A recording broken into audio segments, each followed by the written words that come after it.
হাদিস বারা ইবনে আজিবের দীর্ঘ হাদিস মৃত্যু ও কবরের জীবন।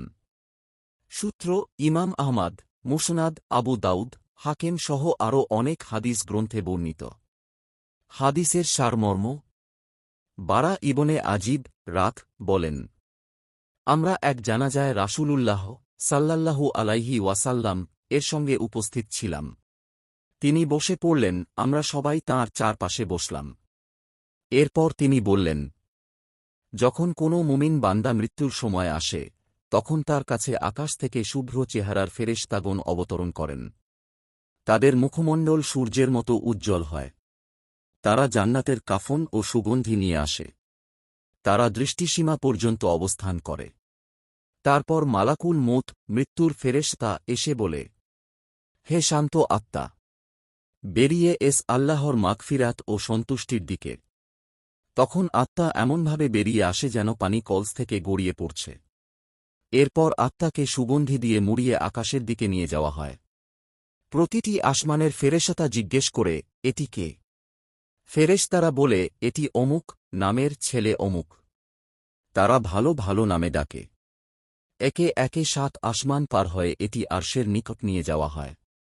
অতঃপর আল্লাহ বলেন, আমার বান্দার জন্য জান্নাতে একটি স্থান লিখে রাখো এবং তাকে দুনিয়ার মাটি থেকে জান্নাতের মাটিতে ফেরত পাঠাও।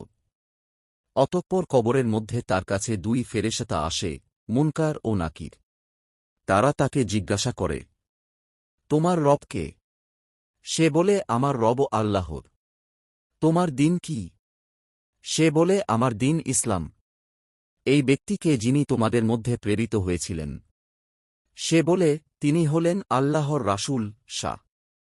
তখন আকাশ থেকে ঘোষণা আসে, আমার বান্দা সত্য বলেছে।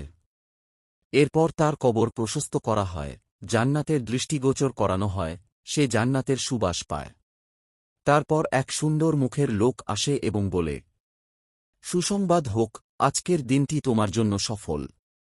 সে জিজ্ঞেস করে, তুমি কে, তোমার মুখ এত শুভ্র?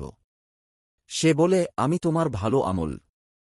অতঃপর সে বলে, হে আল্লাহ, কিয়ামত কবে হবে, যেন আমি আমার ঘর ও পরিবারে ফিরে যেতে পারি।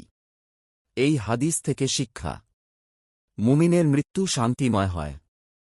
আল্লাহর প্রিয় বান্দাদের জন্য কবর জান্নাতের একটি বাগানে পরিণত হয়। ভালো আমল মৃত্যু পরবর্তী জীবনে সঙ্গী হয়।